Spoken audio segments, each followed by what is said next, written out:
প্রশান্ত মহাসাগরে রয়েছে এমনই এক রহস্যময় জায়গা যা ডেভিল সি বা শয়তানের সাগর নামে পরিচিত। বারমুডা ট্রায়াঙ্গলকেও হার মানাবে এই রোমহর্ষক ঘটনাগুলো। এখানে একবার গেলে কেউ নাকি আর জীবিত ফেরত আসে না, এমনকি বছরের পর বছর তাদের বেঁচে থাকারও কোনো খবর পাওয়া যায় না। আর এসবের মাঝে আতঙ্ক বাড়িয়েছে সাগরে একা জাহাজে করে ভেসে বেড়ানো এক রহস্যময় নারীর গায়েব হয়ে যাওয়ার ঘটনাও। জাপান এবং বেনিন দ্বীপের মধ্যবর্তী একটি জায়গা ড্রাগন ট্রায়াঙ্গল নামে পরিচিত, আর এর আশেপাশের এলাকাটিকে বলা হয়ে থাকে ডেভিল সি বা শয়তানের সাগর। এটি জাপান, তাইওয়ান এবং ইয়াক দ্বীপপুঞ্জকে সংযুক্ত করেছে।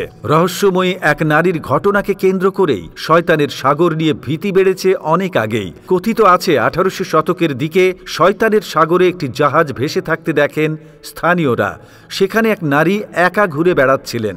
জাহাজে সেই নারী ছাড়া আর কাউকে দেখা যাচ্ছিল না, এবং পরবর্তীতে সেই জাহাজ কিংবা সেই নারীর কারোরই খোঁজ মেলেনি। দশকের পর দশক জুড়ে স্থানটি এক অজানা রহস্যের আধার হিসেবে পরিচিতি পেয়ে আসছে, যার সমাধান তো পাওয়াই যায় না, বরং সমাধানের চেষ্টা করতে গেলেও সংশ্লিষ্টরা গায়েব হয়ে গিয়েছে। এসব কারণে জায়গাটি একটি শুভ অশুভ নয়, বরং স্থান হিসেবে সবার কাছে পরিচিত।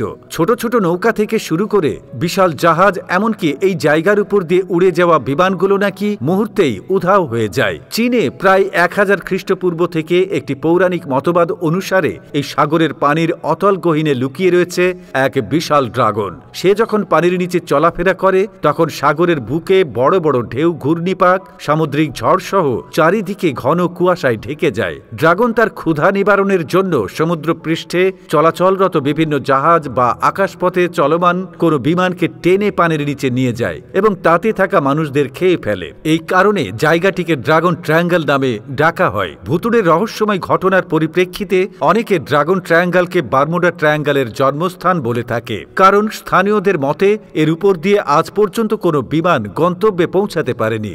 জীবিত ফেরত আসেনি কোনো জাহাজে ভাসমান যাত্রী, এমনকি গায়েব হওয়ার পরও কোনো ধ্বংসাবশেষও মেলেনি। ডেভিল সি নিয়ে নতুন রহস্য উৎপন্ন হয় 20 শতকে। জানা যায় 1945 সালের অগাস্টে একটি মিৎসুবিশি A6M0 নিখোঁজ হয়েছিল। জিরো এই উইং কমান্ডের পাইলট, তার শেষ কথাটি ছিল আকাশে কিছু ঘটছে, আকাশ খুলে যাচ্ছে।